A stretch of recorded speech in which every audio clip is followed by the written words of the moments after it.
Lucas capítulo 5, el verso 1. Vamos a estar leyendo varios versículos. Dice: aconteció que estando Jesús junto al lago de Genezaret, el gentío se agolpaba sobre él para oír la palabra de Dios. Y vio dos barcas que estaban cerca de la orilla del lago, y los pescadores habían descendido de ella lavando sus redes. Y entrando en una de aquellas barcas, la cual era de Simón, le rogó que la apartase de tierra un poco, y sentándose enseñaba desde la barca a la multitud. Tome su lugar. ¿Qué quiere decir con eso? Quiere decir que en primer lugar Jesús estaba trabajando.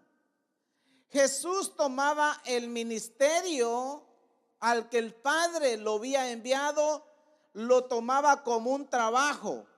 Mi Padre trabaja y yo trabajo. Mi Padre me envió a hacer la obra de mi Padre. Entonces él dice que él caminaba en los lugares y iba predicando el evangelio del reino de los cielos. Pero de repente se encuentra a Simón, ¿verdad? Y a sus hermanos lavando sus redes. Típicamente la hora de un pescador, cuando ya no ha pescado nada, llega y va a lavar sus redes, es un tipo casi del mediodía. Es una hora en la que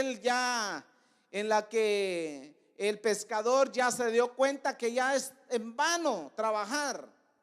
Es en vano ya ponerse a tirar las redes, porque sabe él que con su experiencia que no va a funcionar. ¿A cuántos nos han pasado así? Que a veces hemos querido pescar y no hemos logrado hacerlo. A veces con los años de experiencia uno va aprendiendo de que uno tira la red, pasa toda la noche pescando y de repente no hubo nada. A veces de repente hay cosas que necesitamos conseguir de parte de Dios y no las conseguimos. Y a Jesús le pasó, y mire lo que dice el verso 4. Cuando terminó de hablar, dijo a Simón: boga mar adentro y echad vuestra red para pescar.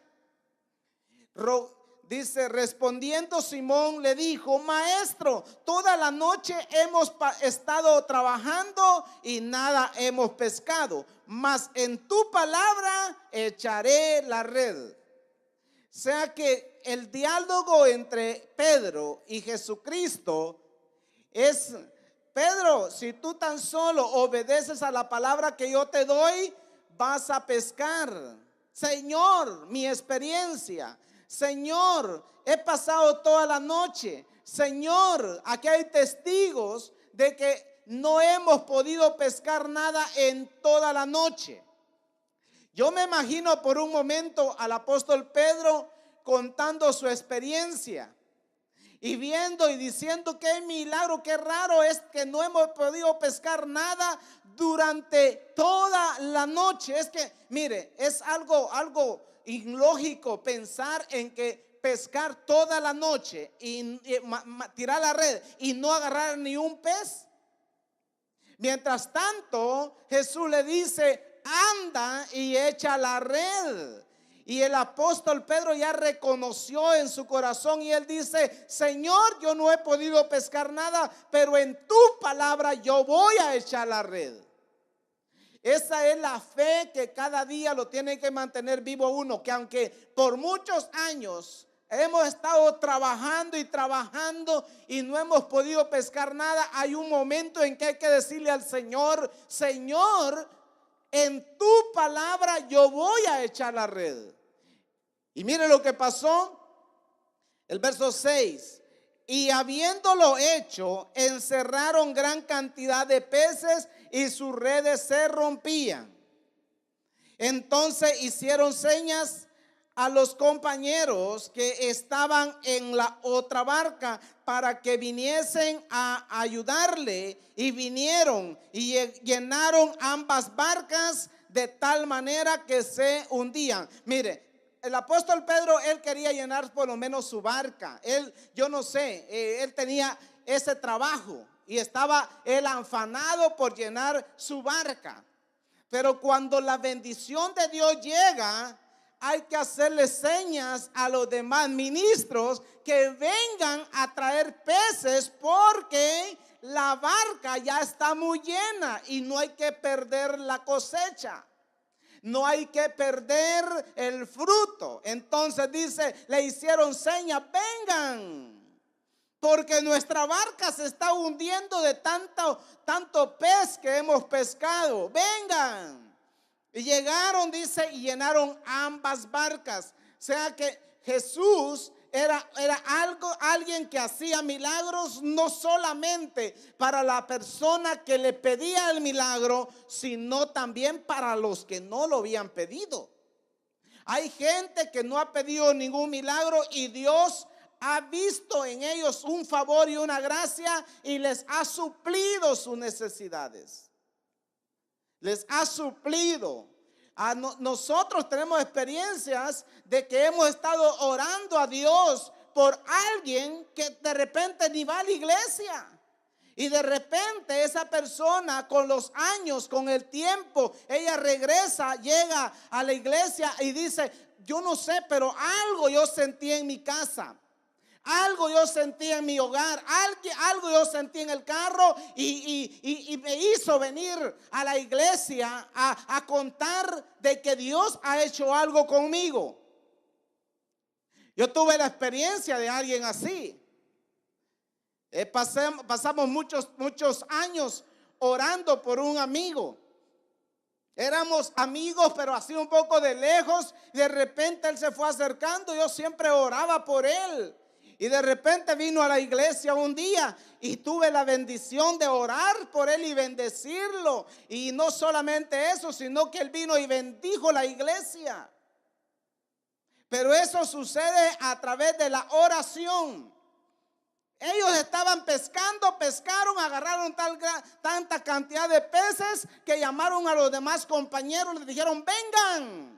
Cuando tú has sido bendecido por Dios, tú vas a poder llamar a alguien para bendecirlo. O sea que la bendición que Dios le da a uno no es para que nosotros la retengamos para nosotros. La bendición que Dios nos da es para que aprendamos a compartir con aquellos que todavía no tienen bendiciones, que todavía tienen pero limitado, pero hay que darles y decirles: mira, yo he pasado pescando tantos años, he pasado pescando tanto tiempo que ya estoy cansado, hay que remendar las redes. Amén. Ahora ven, porque yo te voy a compartir de lo que yo tengo.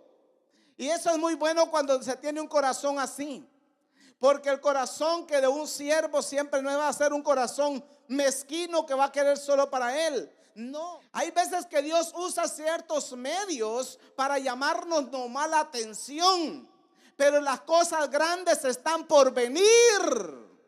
Están por acontecer cosas grandes, milagros sobrenaturales están por pasar.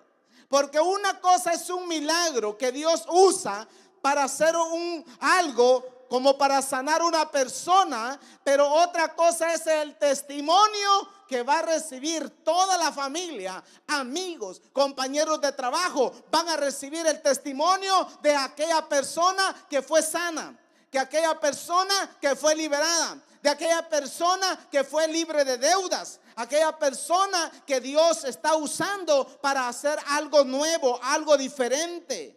El apóstol Pedro y sus compañeros nunca se imaginaron que esa noche, que para ellos había sido la noche más trabajosa, más esforzada y sin ningún fruto, en el día siguiente Jesús se les iba a aparecer haciéndoles un llamado: vengan en pos de mí, porque los voy a hacer pescadores de hombres. Pedro y los compañeros inmediatamente detectaron ese llamado y dijeron: oh, no quiere que pesquemos, no quiere que sigamos pescando. No, es bueno que lo sigamos porque de Él recibimos nosotros el milagro. Hay personas que están orando al Señor por un milagro que no es malo. Hay que orar. Si un milagro no ocurre un día, hay que orar otro día. Hay que seguir orando hasta que el milagro suceda.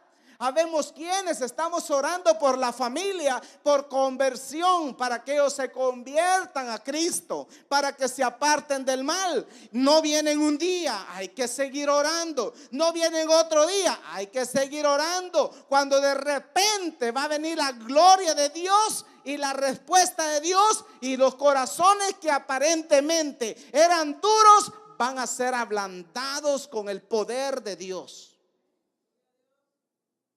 ¿Qué quiere decir con eso? Quiere decir que el apóstol Pedro y los compañeros empezaron a caminar con Jesús, que aunque en el momento entraron como en una escuela, porque en verdad fue una escuela, que Jesús llamó a los apóstoles y luego los discipuló y empezó a formarles el carácter, hasta que llegó el momento en el capítulo 10 de Mateo, que dice la Biblia que Jesús los envió a predicar el evangelio del reino de los cielos, a hacer milagros, señales y prodigios, a que todo, hasta los demonios, se les sujetaran en el nombre de Jesús, a resucitar muertos, a sanar enfermedades. A todo eso Jesús los mandó a hacer. Pero primero Jesús los preparó. Hay personas que quieren hacer todo eso sin una preparación. Es imposible. Está bien la preparación espiritual, porque hay que meternos con Dios, pero está la otra preparación, que es la preparación teológica. Hay que estudiar la Biblia, hay que estudiar la palabra, hay que comernos la palabra para que podamos nosotros en determinado momento compartir con aquellos que necesitan esa palabra. Entonces ellos sabían que Jesús los estaba llamando a que fueran pescadores de hombres. Tenían que meterse más adentro de lo que ellos estaban acostumbrados.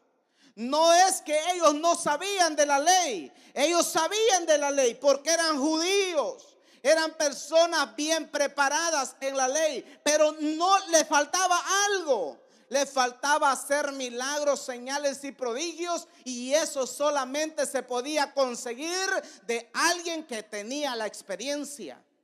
Y Jesucristo tenía la experiencia, porque por ahí en el camino Él ya había sanado a varios. Y de repente tú no hayas que hacer. Para un padre de familia, una madre, es preocupante cuando tienes un hogar y estás a punto de separarte de tu cónyuge. Eso es preocupante, ¿verdad? Como el enfriadez espiritual es preocupante. Entonces, ¿qué quiere decir? Que hay lecciones que Dios nos da en la vida para que nosotros aprendamos a madurar. Y Jesús siempre le enseñó a los discípulos cuándo actuar en defensa de Jesús y cuándo no. ¿Se acuerdan que el apóstol Pedro le cortó la oreja a un soldado?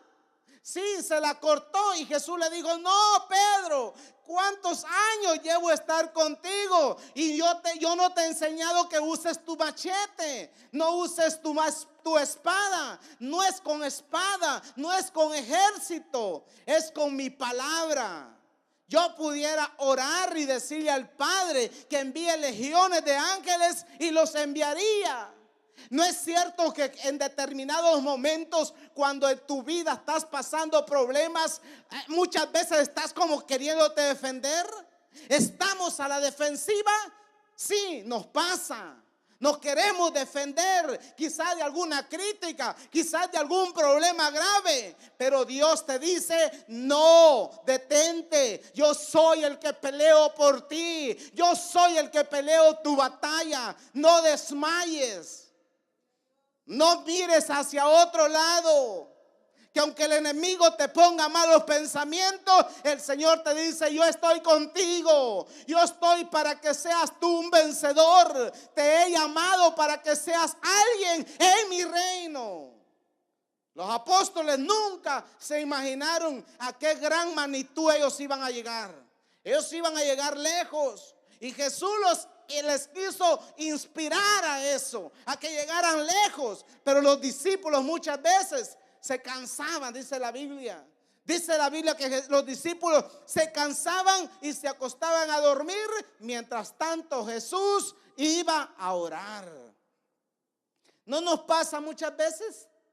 ¿No nos pasa muchas veces que cuando las preocupaciones, el cansancio, los compromisos traen como turbación a nuestra mente? Nos pasa. Pero allí está la palabra del Señor diciéndonos siempre: levántate, toma nueva fuerza, porque yo siempre estaré contigo. Y hay algo más. Dios quiere llamarnos siempre a nosotros, no a que seamos cristianos conformistas. No, Él quiere que anhelemos más y más y más de su presencia todos los días, porque solamente aquellos que anhelan estar en la presencia de Dios son aquellos que se sumergen en las aguas del Espíritu y caminan más profundo y conocen misterios y conocen secretos que no les son revelados a otras personas. Te las revelan a ti, porque tú caminas más profundo con Dios.